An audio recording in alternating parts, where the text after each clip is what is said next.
Halo semuanya, kembali lagi bersama saya Madianto. Kali ini kita akan membahas tentang cara hidup hemat yang dapat kamu lakukan.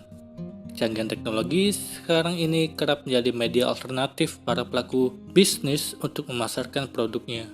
Mereka juga tidak kehabisan akal untuk berusaha mendekatkan diri dengan para konsumen dengan cara memiliki berbagai akun sosial media yang kini tengah menjadi pusat perhatian di kalangan anak muda, terutama di Indonesia. Hal ini tentu saja sama-sama mempermudah kedua pihak, baik dari para penjual maupun calon konsumen.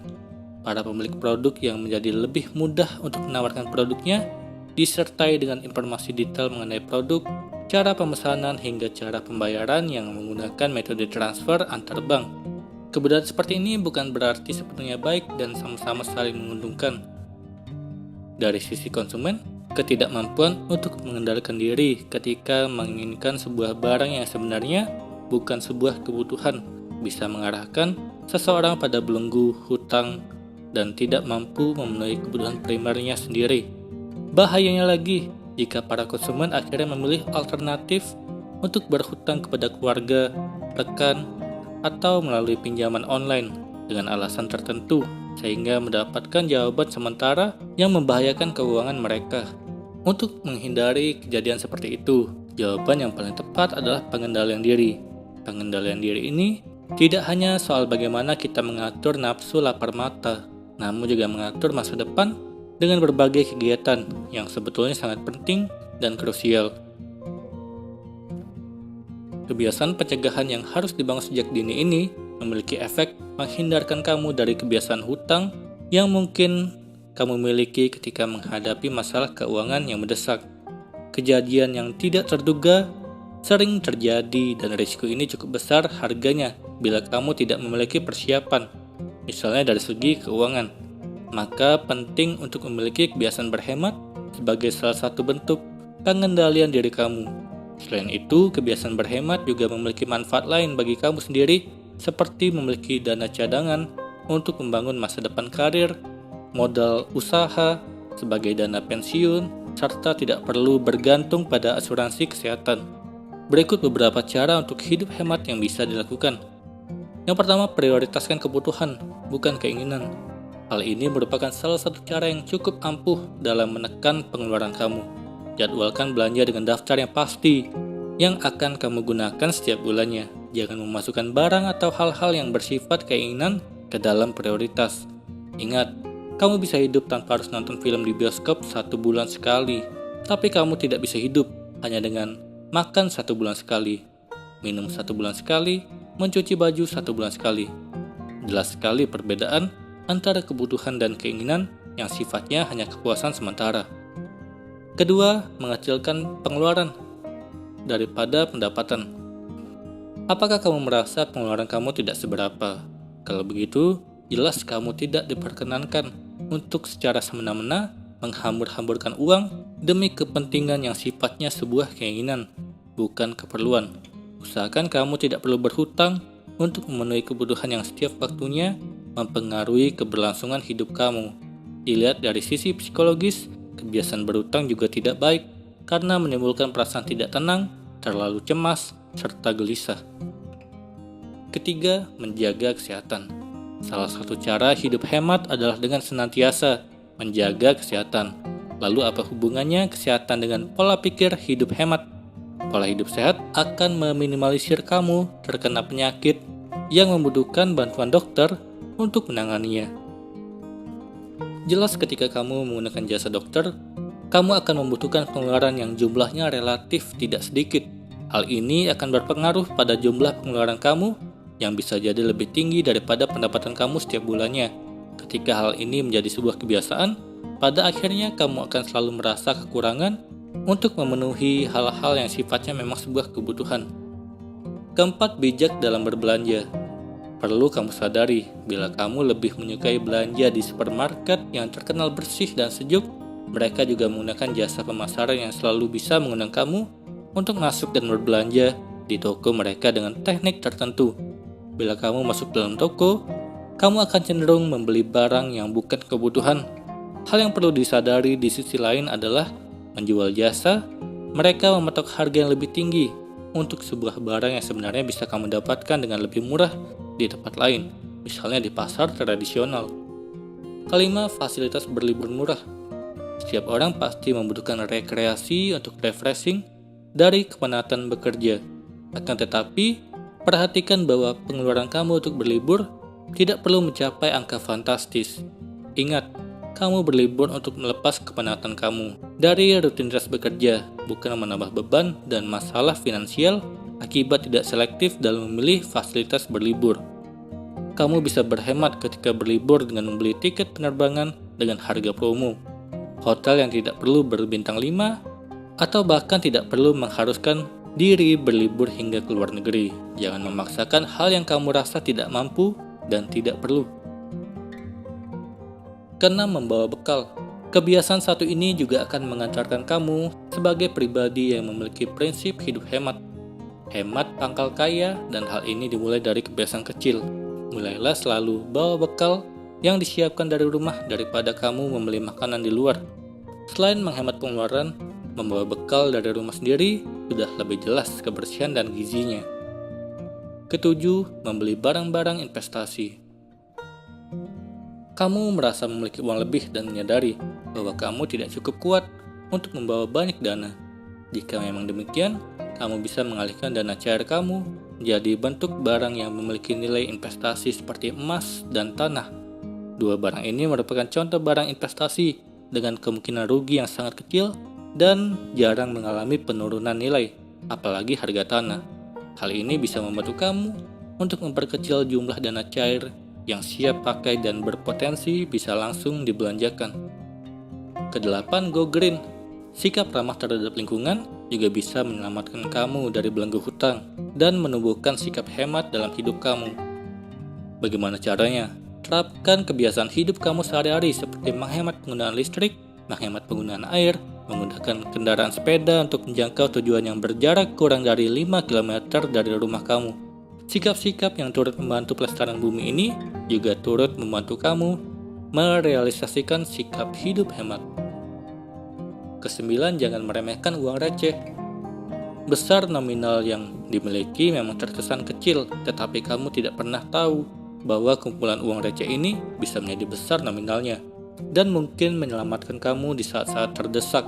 Hindari kebiasaan untuk langsung mengamalkan uang receh tiap kali menerimanya sebagai kembalian. Lebih baik kumpulkan dalam satu tempat tertentu seperti sebuah toples, dan ketika dirasa telah cukup banyak, tukarkan uang receh itu dengan uang kertas yang nominalnya sama.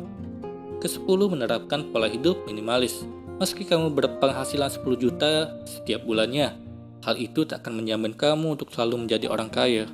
Orang yang dianggap kaya bisa menjadi kaya karena ketekunannya dalam mengumpulkan pundi-pundi rupiah lewat kerja keras dan sangat menjaga pendapatan mereka dengan selektif dalam membuat pengeluaran.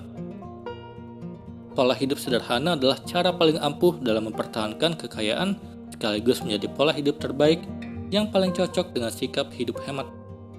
Ke-11, disiplin dalam menabung. Kebiasaan disiplin dalam menabung merupakan sikap yang bersifat wajib dalam mewujudkan pola hidup hemat. Kamu mungkin memiliki keinginan untuk aman secara finansial saat pensiun dari pekerjaan kamu sekarang, tetapi kamu tidak disiplin untuk menyisihkan sebagian penghasilan untuk periode yang sudah kamu tetapkan sendiri. Jelas kemungkinan keamanan finansial kamu di usia senja lebih rentan. Sebaiknya kamu menerapkan pola hidup hemat sejak dini. Mempersiapkan masa depan harus dilakukan sedini mungkin, termasuk dengan menerapkan pola pikir hidup hemat yang sudah dijelaskan tadi. Kita tidak pernah tahu apa yang akan terjadi di kemudian hari. Kejadian apa yang pasti terjadi esok hari? Apakah keadaan itu termasuk genting atau tidak? Membutuhkan pengeluaran tak terduga seberapa banyak? Sedini mungkin usahakan untuk menyisihkan sebagian dana yang kamu miliki sebagai proteksi di waktu nanti. Kali ini kita akan membahas tentang 7 manfaat terbiasa hidup sederhana. Saat sebagian orang makin menyadari pentingnya menjaga gaya hidup agar tidak berlebihan, masih ada pula yang cenderung memandang sebelah mata gaya hidup sederhana ataupun hidup minimalis. Seakan-akan orang yang melakukannya pasti tidak punya duit untuk bergaya hidup mewah. Semoga kamu tidak terpengaruh terhadap pandangan itu. Sebab berapapun gajimu, hidup dengan sederhana akan memberimu banyak manfaat. Berikut adalah beberapa manfaatnya. Yang pertama, tidak pusing tujuh keliling saat penghasilan menurun dari biasanya. Bahkan yang bekerja tetap pada sebuah kantor pun bukan berarti penghasilannya tidak ada resiko turun. Misalnya saat kantor sedang mengalami masa sulit, penghasilan bisa dibayarkan dengan cara dicicil atau malah dipotong. Apalagi kalau kamu bekerja lepas atau punya usaha sendiri. Naik turunnya penghasilan tentu sudah menjadi hal biasa setiap bulannya. Bahkan jika penurunan penghasilanmu lebih dari biasanya, kamu akan tetap bisa bertahan jika selama ini terbiasa untuk hidup sederhana. Dengan menurunnya penghasilan, kamu juga harus lebih menahan diri dari berbagai keinginan. Bahkan kebutuhan sehari-hari pun perlu diakali sampai sedemikian rupa agar penghasilanmu tetap cukup untuk hidup. Kedua, bisa menghibur diri dengan hal-hal yang murah meriah. Kalau menghibur diri harus selalu dengan hal-hal yang mahal, bisa-bisa bukannya terhibur, malah tambah pusing.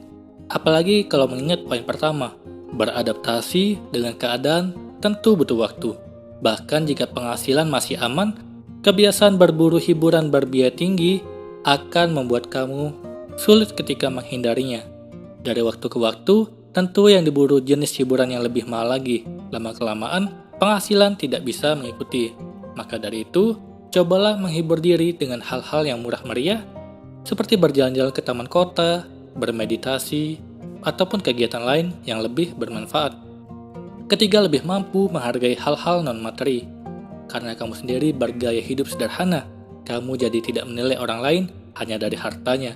Kamu malah akan menjadikan ini hal kesekian yang perlu dipertimbangkan dalam menilai orang. Ada banyak hal yang lebih penting dari itu, seperti sikap yang baik, ilmu yang dimiliki, manfaat yang bisa ditebarkannya, dan sebagainya. Kamu juga akan lebih bisa menghargai momen kebersamaanmu dengan orang lain. Kamu paham waktu adalah uang.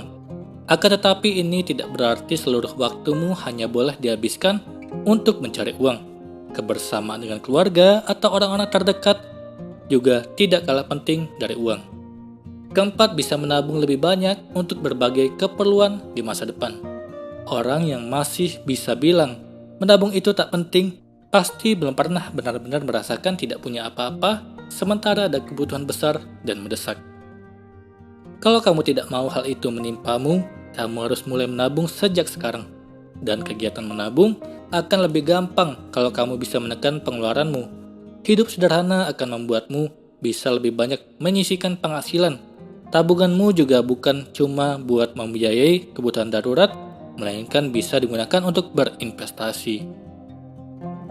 Kelima, tidak membebani pasangan dengan banyak permintaan. Kasihan pasanganmu kalau kamu tidak mau belajar hidup sederhana sejak sekarang. Kamu boleh saja bercita-cita punya pasangan kaya raya. Masalahnya, tidak ada jaminan orang yang kaya raya bakal mau berpasangan denganmu. Kalau ternyata kamu berjodohnya dengan seseorang yang biasa saja secara ekonomi, sedangkan keinginanmu selalu macam-macam, kasihan dia. Kecuali kamu bisa memenuhi sendiri semua keinginanmu. Karena lebih siap memberi bantuan saat ada yang memintanya. Pada akhirnya, apa-apa yang kamu miliki tidak cuma untuk dirimu sendiri. Sedih sekali kalau saat kamu ingin membantu seseorang yang sangat membutuhkan, tetapi uangnya tidak ada. Makin dekat hubunganmu dengannya, makin kamu akan merasa tertekan. Maka kesederhanaan hidupmu tidak cuma baik untukmu, melainkan juga bisa mendatangkan kebaikan dalam hidup orang lain. Kalau kamu bisa rutin menabung, sewaktu-waktu ada yang butuh pertolongan keuangan, kamu bisa cepat mengulurkan tangan. Ketujuh, tidak perlu terjerat utang yang tidak mendesak. Kadang-kadang, berutang memang tidak bisa dihindari. Namun dengan kebiasaanmu hidup sederhana, kamu akan terhindar dari utang konsumtif. Apalagi uang pinjamannya cuma untuk beli barang-barang bermerek yang terkenal demi gengsi. Bahkan kamu sangat bisa hidup sepenuhnya, terbebas dari lilitan utang. Sebab dengan kesederhanaanmu, kamu jadi bisa menabung lebih banyak untuk dana darurat. Kalau begini, hidupmu akan sangat damai. Dengan keuntungan sebanyak ini, semoga kamu tidak ragu untuk bergaya hidup sederhana ataupun hidup minimalis. Sedikit lebih menahan keinginan bukan untuk mengurangi kenikmatan dalam hidupmu, namun justru untuk memberitahumu apa itu kenikmatan hidup yang sesungguhnya. Semoga ini bermanfaat. Sekian dan terima kasih.